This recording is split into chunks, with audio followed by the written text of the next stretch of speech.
Well, good morning. Today, I thought I would talk about how a lee board, bilge board, or centerboard will help a small boat to sail upwind. Okay? So, first, I thought we would talk a little bit about what I mean by sailing upwind. Most boats won't sail directly into the wind. So, for example, if we start down here at the south end of Lake Ontario, and the wind is coming from the north, okay? So starting down here, let's say we want to go to a point up here, 32 miles. Most sailboats won't sail straight upwind. So what they have to do is they have to tack upwind. So, maybe put the wind 45 degrees on their bow, and they can sail along, tack, sail along, tack, and reach their destination. Okay, so that is how sailboats sail upwind. Doesn't matter if it's a dinghy, a beach cat, sailing canoe, or sailing kayak, that's sailing upwind. Okay, so a couple of points here. The distance from A to B as the crow flies is 32 miles. Now, so that's the distance made good, but the distance through the water is a lot more. Let's say, for argument's sake, it's 60 miles. Okay, so let's say the boat is going 5 knots. The velocity, and it has to travel 60 miles. Okay, that's going to be a 12-hour sail. Okay, and the distance is 32 miles. Let's call it 30 miles, round out a little bit.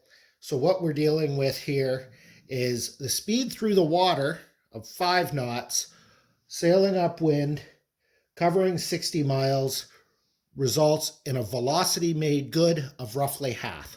So we're talking 2.5 knots is our velocity made good. So that is how fast we are sailing to our destination. That's how fast we're getting to where we're going. So we're traveling 5 knots through the water, 2.5 knots is our velocity made good.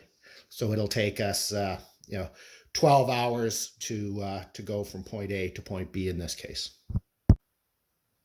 Okay, so lee board. A lee board is on a sailing canoe or some home-built boats is the way to go, because you don't have to go through the hull. It goes on the side of the boat, okay?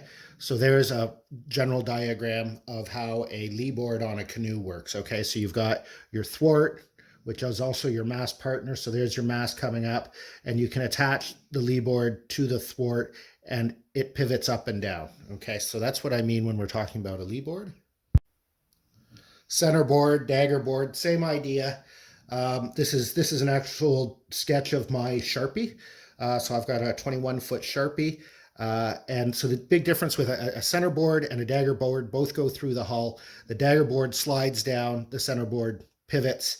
In this case, on my Sharpie, I have bilge boards. So they're almost a hybrid between a lee board and a centerboard, in that they are on the sides of the boat like a lee board, but they're inboard of the hull, and they do perforate through the hull.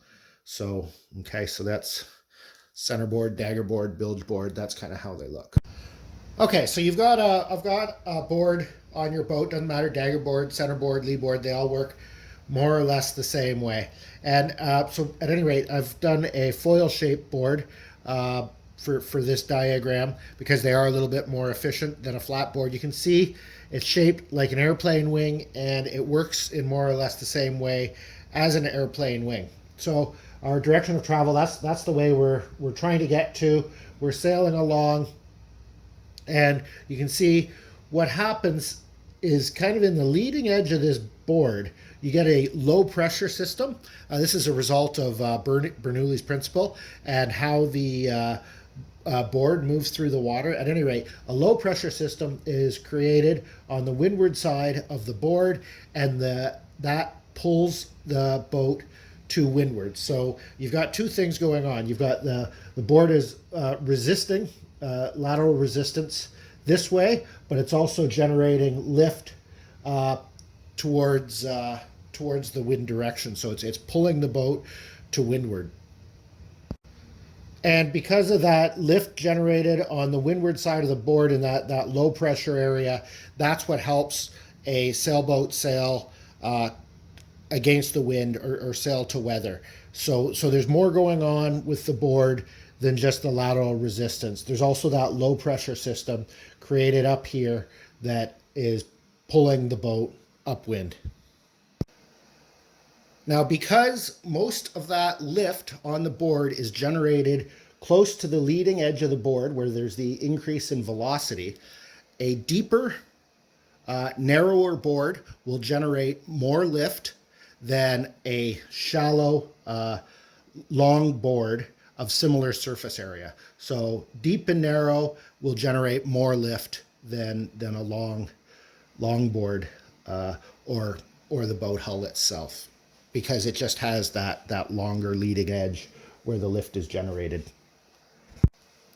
Okay, so summary. If you want to get upwind from point A to point B, on most sailboats, you're going to have to tack to get there. Okay? And in order to achieve that, you've got lift from your sail, but you can also get lift from a board, whether it be a centerboard, dagger board, or lee board. The deeper the board, the longer the leading edge, and the more lift it will generate, because that lift is generated largely along the leading edge where you have that increase in water velocity and that decrease in pressure as a result, according to Bernoulli's principle.